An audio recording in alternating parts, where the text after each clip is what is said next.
अस्सलामु अलैकुम दोस्तों। आज हम बात करने वाले हैं द साइंस डिल्यूजन किताब के बारे में, जिसे रूपर्ट शेल्ड्रैक ने लिखा है। यह किताब 2012 में प्रकाशित हुई थी और इसका अमेरिकी संस्करण साइंस सेट फ्री के नाम से जाना जाता है।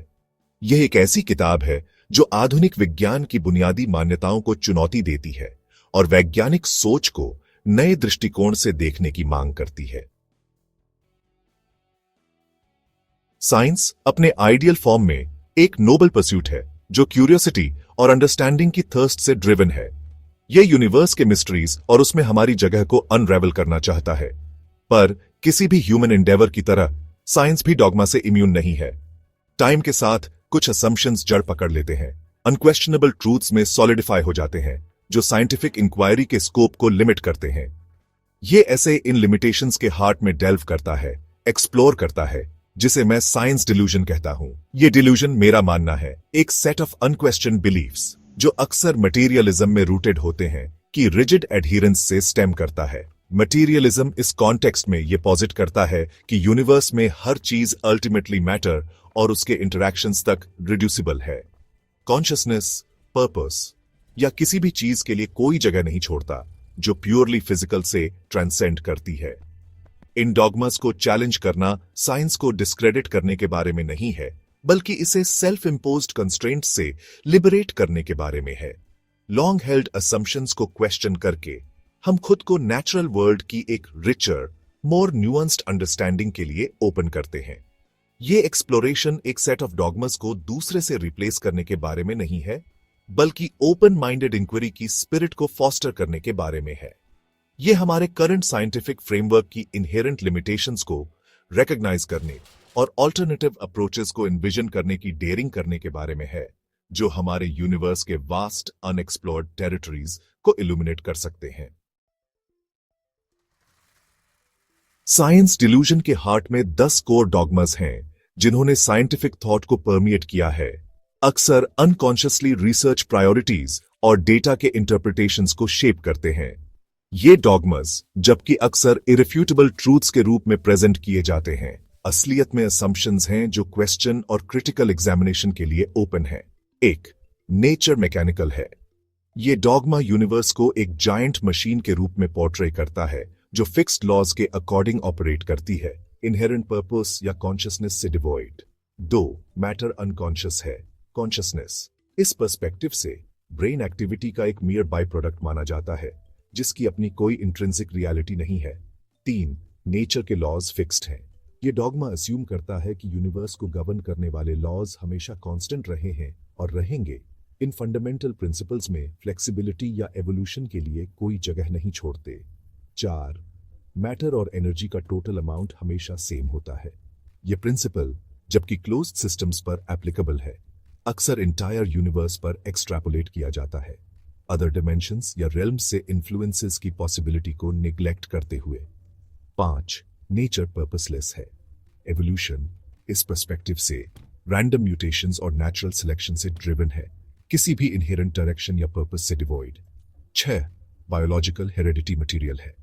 यह डॉगमा असर्ट करता है कि जेनेटिक मटेरियल अकेले इनहेरिटेंस डिटरमिन करता है, एपिजेनेटिक फैक्टर्स और अदर नॉन मटेरियल इन्फ्लुएंसेस के पोटेंशियल इन्फ्लुएंस को निग्लेक्ट करता है। 7. मेमोरीज ब्रेन में स्टोर होती है।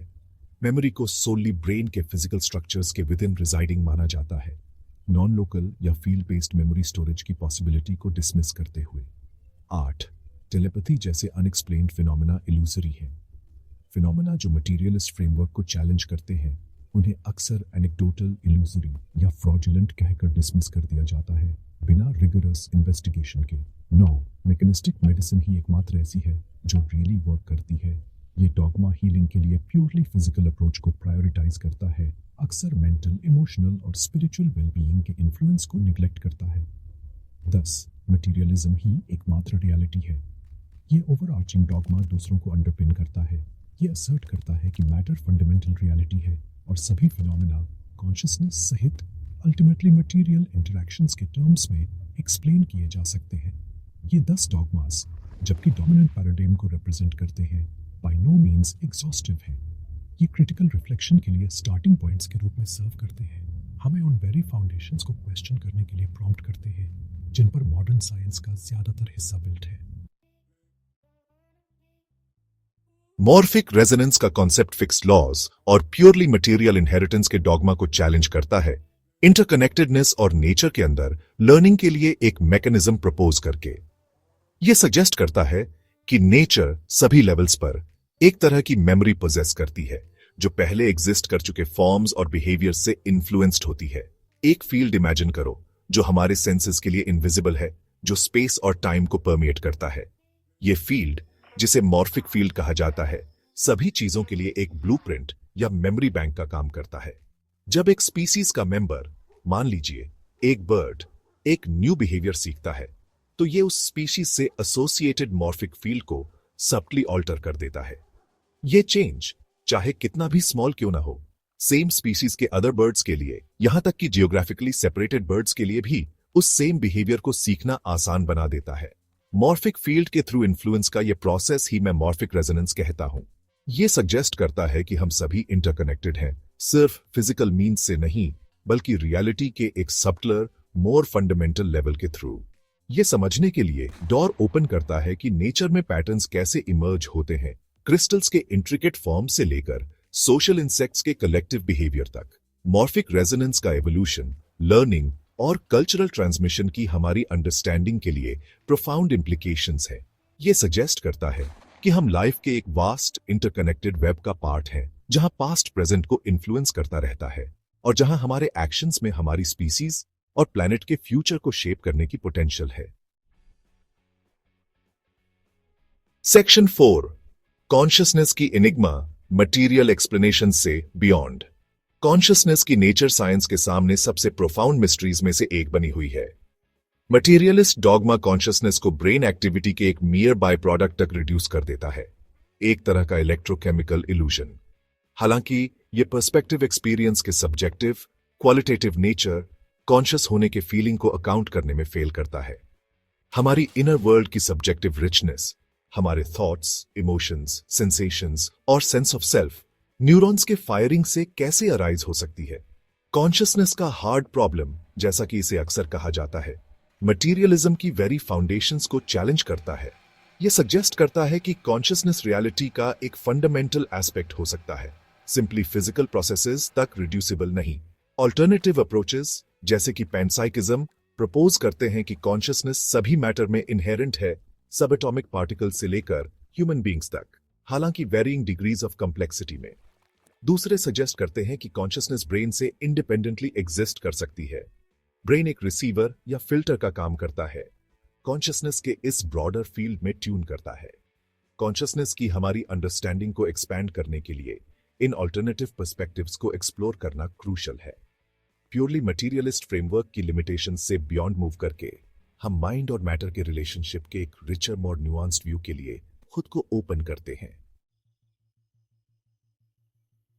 सेक्शन 5, पर्पस की क्वेस्ट, मीनिंग का यूनिवर्स। मटीरियलिस्ट डॉगमा एक ऐसे यूनिवर्स की पिक्चर पेंट करता है जो इनहेरेंट पर्पस से डिवॉइड है।